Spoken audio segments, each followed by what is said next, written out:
नमस्कार, मी अरुणा तिवारी. मी या छात्र संघर्ष वाहिनीच्या माध्यमातून समाजकारणात प्रवेश केला आहे आणि गेले 50 वर्ष आपण बघतोय की काश्मीर धुमस्त आहे. त्याचं म्हणजे थोडंसं आपण इतिहासात जर गेलो तर काश्मीरचा राजा हिंदू होता आणि प्रजा मोठ्या प्रमाणात मुस्लिम होती. ज्या वेळेला भारतात 600च्या वर सगळे जे होते संस्थानं ती भारतामध्ये सामील झाली, त्यावेळेला राजा हरिसिंग मात्र भारतात सामील व्हायला वेळ लावत होता आणि तेवढ्यात पाकिस्तानी लोकांची म्हणजे पाकिस्तान सरकारने पाठवलेले जे फोर्स होते, प्रायव्हेट फोर्सेस होते, ज्यांना आपण म्हणजे आता मला शब्द नेमका नाही सांगता येते, त्या फोर्स जेव्हा काश्मीरमध्ये शिरले तेव्हा राजा हरिसिंगची पळापळ झाली आणि नेहरूंना गांधीजींनी सांगितलं की आता आपण सैन्य तिथे तुम्ही पाठवाच, सैन्य पाठवायला अजिबात वेळ करू नका. आणि त्यावेळेला काश्मीरच्या जनतेने, जी मोठ्या प्रमाणात मुस्लिम होती, त्यांनी भारतीय सैन्याला पूर्ण सपोर्ट केला आणि जे घुसखोर होते यांचे पाकिस्तानचे, त्यांना पळवून लावलं.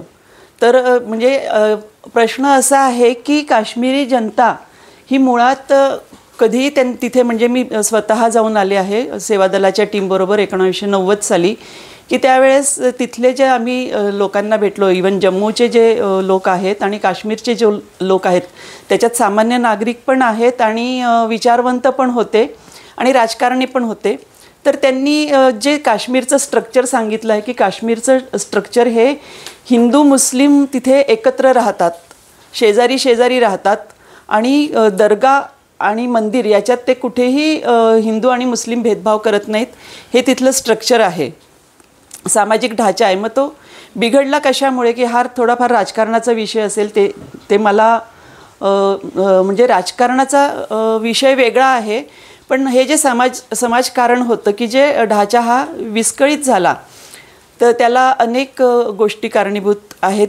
जसं 90च्या सुमारास त्यावेळेला हिंदू जे काश्मीरी पंडित होते त्यांना ते बाहेर पडले किंवा बाहेर काढले गेले.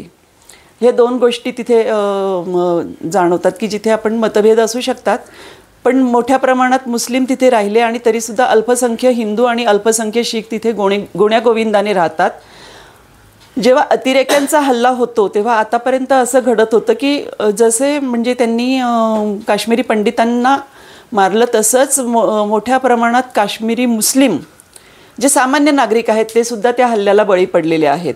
म्हणजे असं नाही की फक्त हिंदूच मारले गेले, त्या म्हणजे सबंध ही जी प्रोसेस मधनं हे अतिरेकी हल्ले होतात त्याच्यात दिसून जे आलेलं आहे त्याच्यात सामान्य मुस्लिम नागरिक पण मारला गेलेला आहे. आणि ही फौज जी तिथे म्हणजे बऱ्याच काश्मीरी जी लोक आहेत म्हणजे स्त्रिया आणि पुरुष दोघंही अतिशय देखणे असतात. तर आम्ही जेव्हा नंतरच्या याला आम्ही त्यावेळेला तर मी अभ्यासक म्हणून गेले होते, सगळीकडे चौक्या होत्या, बंदोबस्त होता, कडक बंदोबस्त होता. भाई वैद्य डोळे सर हे आमच्यासोबत होते, म्हणजे यांच्यासोबत मी गेले, हे आमच्यासोबत नव्हते, यांच्यासोबत मी गेले होते.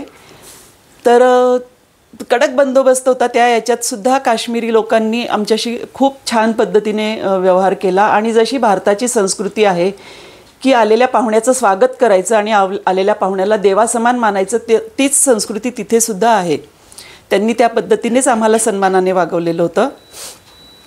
त्यानंतर आम्ही जेव्हा ट्रिप म्हणून गेलो अनेक वर्षानंतर, तर त्यावेळेला म्हणजे जे काश्मीरी तरुण भेटायचे तर त्यांना आम्ही म्हणायचो की तुम्ही तर म्हणजे खूपच देखणे आहात, आमचे बॉलिवूडचे स्टार होऊ शकतात. तर ते निराशेने म्हणायचे की आम्हाला कुठे बॉलिवूडमध्ये एंट्री. म्हणजे ही निराशा जी काश्मीरी तरुणांच्या मनात आहे की आपण देखणे असूनसुद्धा आपण बॉलिवूडमध्ये जाऊ शकत नाही, त्याच्यामुळे ते भारताबद्दल साशंक राहतात. पण ज्या विश्वासाने काश्मीरी लोक भारतामध्ये सामील झाले तो विश्वास असा होता की ते म्हणत होते की हा गांधींचा भारत आहे म्हणून आपण भारतात सामील व्हायचं. लक्षात घ्या की जनता मुस्लिम आहे आणि भारतात सामील होऊ इच्छिते, राजा हिंदू आहे आणि स्वतंत्र राहू इच्छितो किंवा पाकिस्तानकडे जाऊ इच्छितो. तर ह्याच्यामध्ये आपण सगळ्या भारतीयांनी काश्मीरी लोकांबद्दल अजिबातच संशय बाळगता कामा नये.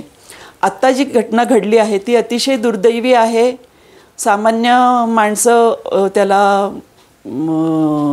जीवितहानी झालेली आहे, नवविवाहितेचं एक म्हणजे नवविवाहिता म्हणजे जे तिथे इथून पुढे नवीन स्वप्न बघण्यासाठी जे लोक तिथे जातात की नाही आपण खडतर आयुष्य सुरू करण्यापूर्वी थोडंसं छान जगून घेऊयात म्हणून काश्मीरला जे लोक गेलेत त्यापैकी ही नवविवाहिता आहे आणि हिच्या नवऱ्याला मारलं गेलेलं आहे.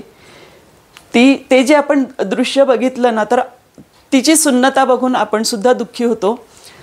पण असं आहे की हा जो धार्मिक अतिरेक आहे हा सर्व धर्मांमध्ये दिसून येतो. कुठलाही धर्म त्याला हे नाही आहे आणि चांगुलपणासुद्धा सर्व धर्मांमध्ये दिसून येतो. लोकांना असं झोडपून काढणं की मुस्लिम म्हणजे अतिरेकी किंवा काही ठिकाणी जसं शीख म्हणजे अतिरेकी हे एक काळ असा होता.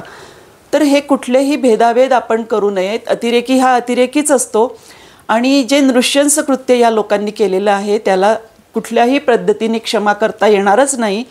तर सरकारने याला जास्तीत जास्त कठोर कारवाई करावी आणि हे करत असताना सरकारची ही सुद्धा जबाबदारी राहील की निष्पाप जे लोक आहेत, जे तरुण निष्पाप आहेत, ज्या स्त्रिया निष्पाप आहेत, मुलं निष्पाप आहेत, तर त्या सगळ्या निष्पाप लोकांना कुठेही धक्का पोचणार नाही याचं मात्र सरकारने काळजी घ्यावी. धन्यवाद. जय हिंद, जय महाराष्ट्र.